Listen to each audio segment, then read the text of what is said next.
Previously, we talked about biodiversity as being key for the health of an ecosystem. We said that biodiversity is simply just the wide variety of living organisms found in an area. Biodiversity levels depend on two factors, one being evolution by natural selection. We said that all living organisms have DNA in their cells, and DNA are the instructions for forming proteins. Proteins do the work of the cell and give organisms their traits. A mutation is a change in DNA that leads to a different protein and a different trait in an organism. Natural selection determines whether that trait is beneficial to an organism. We gave the example of the vulture and said that when the vulture lost the feathers on its head, that was advantageous to that organism, making it more likely that that trait was passed on, leading to a change over time in that species, and that change over time is called evolution. Rates of evolution lead to more species, which increases biodiversity. We also said that biodiversity depends on large amounts of biomass production. We said that warm, moist, sunny areas allow for more photosynthesis, leading to a greater rate of glucose and oxygen production from carbon dioxide and water. Most of that glucose is respired back into CO2 and H2O, but some is biosynthesized into plant biomass. Plants take glucose molecules and assemble them in long chains to make a macromolecule called cellulose. Cellulose comprises most of the biomass of plants and gives them their shape and structure. If plant biomass is consumed by an animal, some of that biomass will become animal biomass.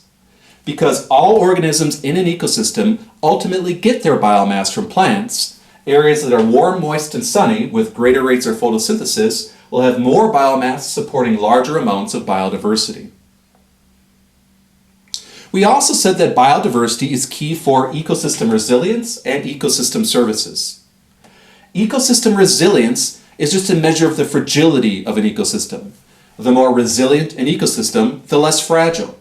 So for example, if we have a forest fire, a resilient ecosystem will bounce back more quickly to its original state than a fragile ecosystem. Higher levels of biodiversity lead to greater levels of ecosystem resilience. We also talked about ecosystem services. We said that ecosystem services are just the benefits that an ecosystem can provide. The greater the biodiversity, the greater the ecosystem services. So higher levels of biodiversity lead to greater levels of pollination, food production, water purification, cycling of matter, and so on and so forth. Human needs directly depend on ecosystem services, which depend on high levels of biodiversity. This week we're going to talk some more about extinction. Last time we said that extinction is the permanent loss of a species. Extinction causes a reduction in biodiversity. The greater the rates of extinction, the lower the levels of biodiversity, and the lower the ecosystem resilience, and the fewer the ecosystem services. When we use the term extinction, we typically are referring to the loss of a single species. However, we can also talk about mass extinctions.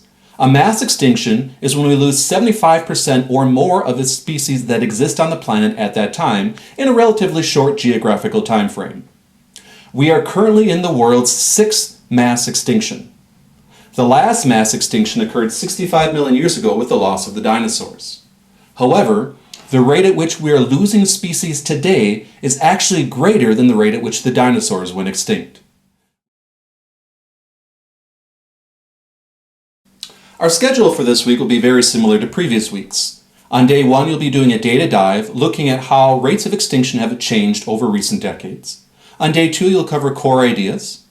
On day 3, you'll be performing an investigation looking at a habitat assessment for a habitat in your area.